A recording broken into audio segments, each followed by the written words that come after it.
Hey guys, Rudy here from Ridgeline. So it kind of turned out to be a long video. We've already talked a little bit about the gas system and the barrels. So this next part we're going to talk about is the receiver sets and the handguard. So let's go ahead and hop in the lab and I'll show you a little bit more.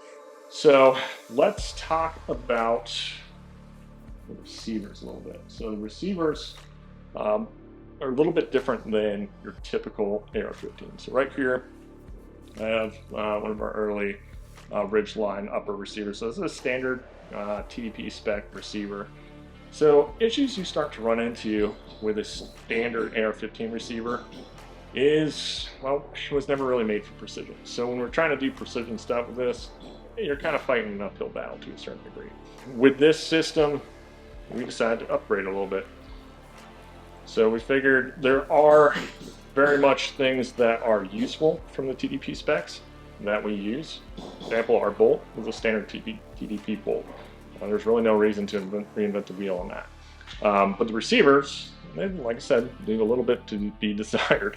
So as you can see, this beefy motherfucker is what we came up with. So things that we did to better support the barrel, we added a lot more material kind of around that forward flange.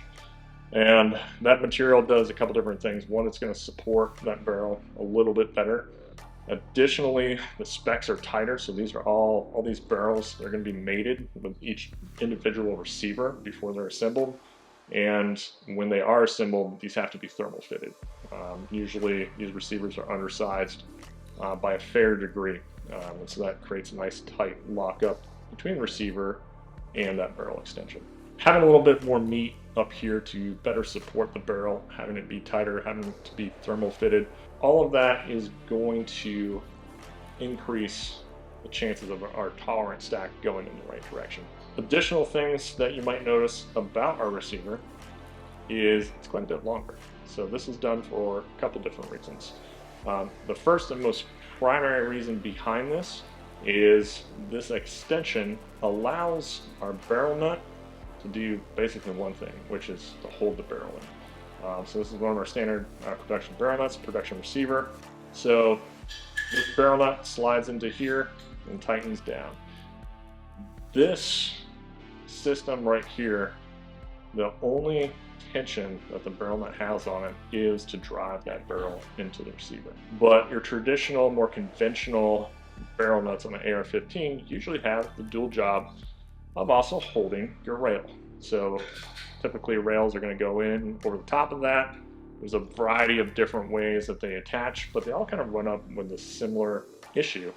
And that is, as you shift positions from shooting prone to, say, shooting over barricade, the tension that you're putting into that rail is going to vary from being out towards the end, maybe where your bipods are, coming closer in off a bag or a tripod. And so this is something we've known about for a long time in the gas gun community. Anybody who's been doing like precision gas gun stuff, you've probably had to deal with this positional shift, and it varies a lot from design from one to the other. Some are worse than others. Sometimes, I mean, even amongst different guns of the same make, you can have one that might have like a 0.3 shift, or you might have up to like a 0.5. I've even seen up to an entire mil of shift just going from the bipod to locking in on a tripod. And usually that's like a vertical shift. That's where you mostly see it. You do also, some people will get a positional shift because they don't have good fundamentals and they're changing the way their body is. But there is also very much a mechanical shift that occurs, because again, think of the rail on the barrel nut as basically one big lever. Now there's not a lot of meat in a traditional receiver to really support that barrel. So as you put pressure on that lever out here, you are torquing the barrel nut, and you're going to change that lockup as the barrel rests in the receiver. And if your optics are mounted on that receiver, you're going to essentially push those out of alignment in slightly different ways. With the RD-15 LPR receiver, this barrel nut does nothing else but hold the barrel. So the rail attaches over onto the receiver. It is at no point in contact with that barrel nut. So it pretty much alleviates any potential mechanical shift. And that is, again, This has been done before. Like, this isn't really rocket science. We're not breeding pandas over here, but we wanted to do it this way, make it nice and streamlined, and this is what we came up with.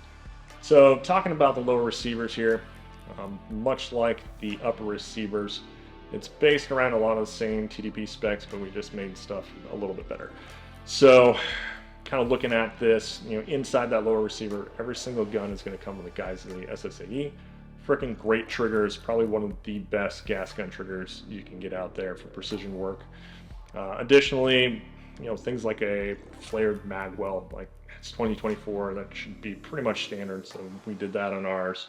Again, integrated trigger guard, we have ambi safety, and we have ambi mag releases as well.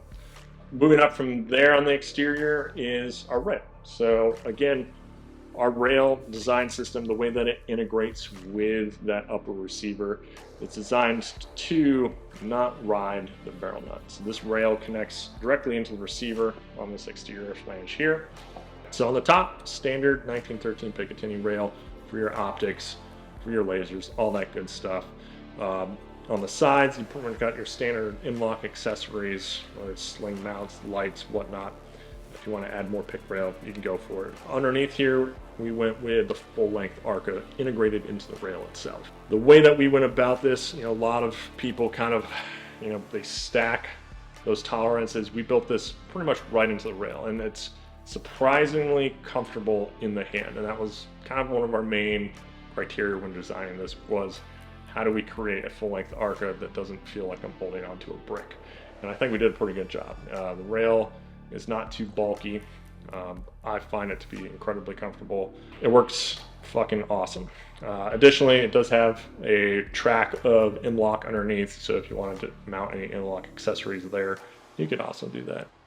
All right, guys, so that concludes part 2 of the Ridgeline LPR in-depth look. So obviously it's not complete.